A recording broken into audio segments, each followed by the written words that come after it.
Hello all. I've just been asked by one of the students' parents how you tie the Taekwondo belt.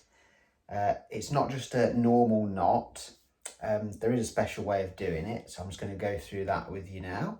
I'm just going to remove mine first, so I'll be at the same stage that you are. So, in my right hand, I've got the short end of the belt, so I take that over and put it on my left hip. Okay. Hold it there so it doesn't drop off, and we just wrap round over the top, making sure that it doesn't get crossed over till we're back to the front. The one we've just wrapped round, we tuck up the back of the belt behind the two loops we've just made. Okay, now I need to make sure the two ends of the belt are roughly the same length, so I need to adjust mine because I've got one end slightly longer than the other. So I just wriggle that back down and pull that end through. I've gone a bit too far the other way now, so I take it back across. It's just a little bit fiddly until you get the hang of it. Once you get the hang of it, you'll do it without thinking. So they're about the same length now.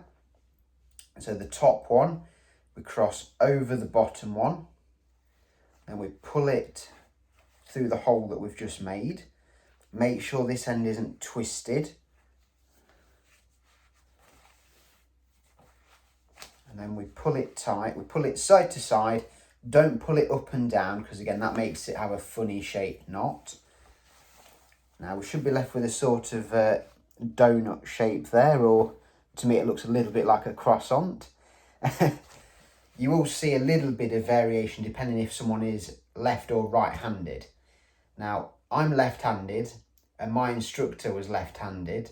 Therefore, I think I might have it, the actual knot, the opposite way.